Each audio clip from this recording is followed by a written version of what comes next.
Halo pemirsa Unhas TV, senang sekali saya Andra Ririn Karina dapat kembali menjumpai Anda dalam Unhas Daily.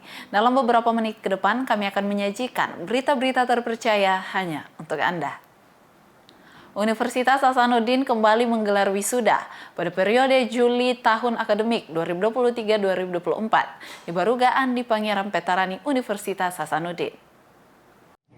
Universitas Hasanuddin kukuhkan 1.811 wisudawan pada periode Juli tahun akademik 2023-2024. Wisuda program sarjana, magister, doktor, spesialis, dan profesi. Terdiri dari 799 laki-laki atau 44,12% dan 1.012 perempuan atau 55,88%.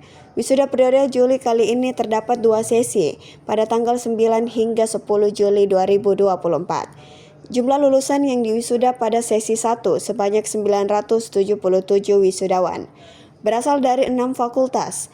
Meliputi 260 wisudawan Fakultas Kedokteran, 24 wisudawan Fakultas Peternakan, 30 wisudawan Fakultas Farmasi, 30 wisudawan Fakultas Kedokteran Gigi, 42 wisudawan Fakultas Kehutanan, dan 591 wisudawan Fakultas Teknik yang digelar Selasa 9 Juli 2024. Dan pada sesi 2 sebanyak 834 wisudawan dari 10 fakultas, termasuk 39 Fakultas Ilmu Budaya, 84 wisudawan Fakultas Pertanian, 111 wisudawan Fakultas BIPA, 29 wisudawan Sekolah Pascasarjana, 80 wisudawan Fakultas Keperawatan, 156 wisudawan Fakultas Ekonomi dan Bisnis, 44 wisudawan Fakultas Hukum, 87 wisudawan Fakultas Ilmu Kelautan dan Perikanan, 96 wisudawan Fakultas Isipol, dan 108 wisudawan Fakultas Kesehatan Masyarakat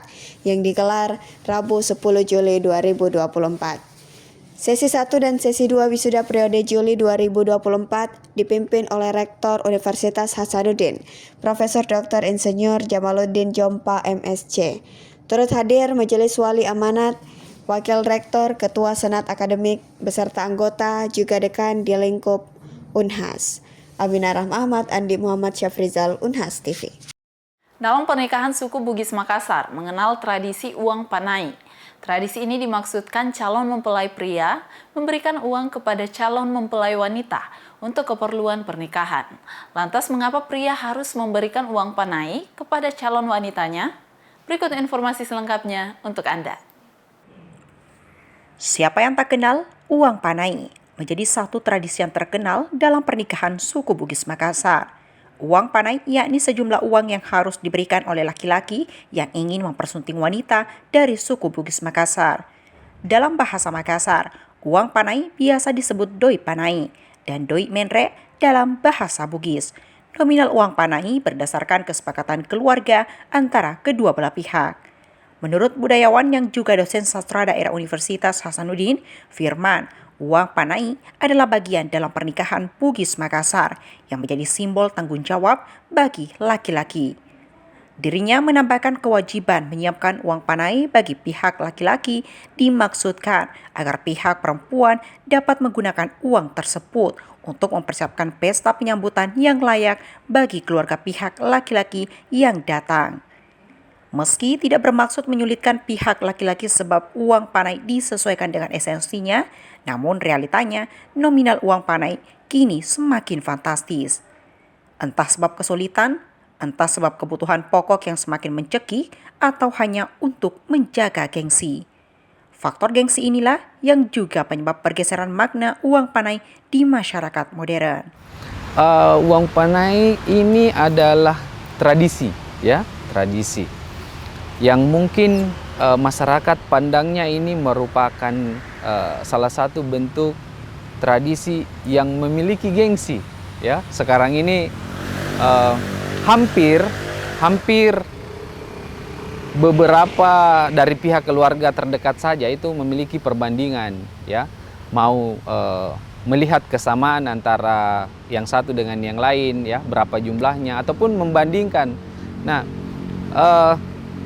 sekarang ini uang panai itu menjadi momok juga bagi calon mempelai laki-laki apabila ingin meminang pujaan hatinya, karena meskipun dia sudah lama berkenalan, mungkin saling berpacaran, tapi masih tetap ada uang panai untuk dibawa oleh calon mempelai laki-laki. Nah, uang panai itu sendiri merupakan salah satu tradisi yang masih bertahan hingga sekarang.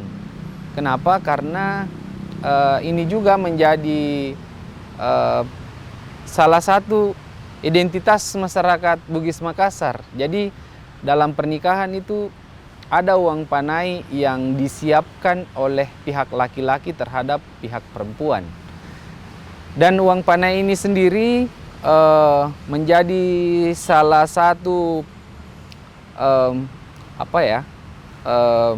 dia memiliki tempat tersendiri untuk dibicarakan, untuk didiskusikan, tapi tidak menutup kemungkinan antara laki-laki dan perempuan itu ada kesepakatan, ya, ada kesepakatan untuk tidak memberatkan antara pihak laki-laki maupun oleh pihak perempuan, seperti itu.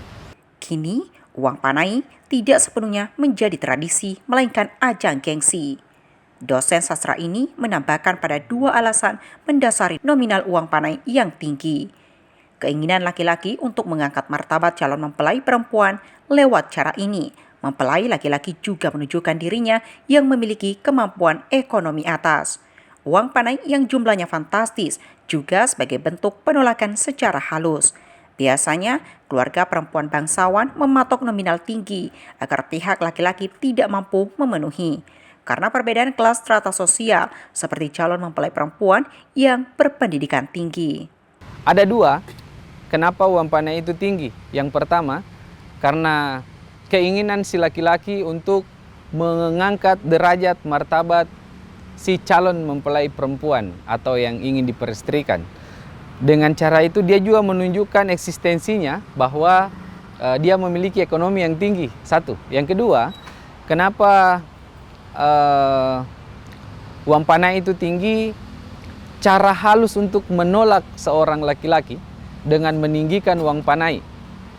Nah, itu tadi, karena ini menjadi harga diri seorang laki-laki, apabila dia disuguhi dengan uang panai yang cukup tinggi dan dia sanggupi, disitulah kita lihat bagaimana tradisi dan gengsi itu saling beradu dan bertarung di situ. Dan jangan salah, uang panai itu bukan itu bukan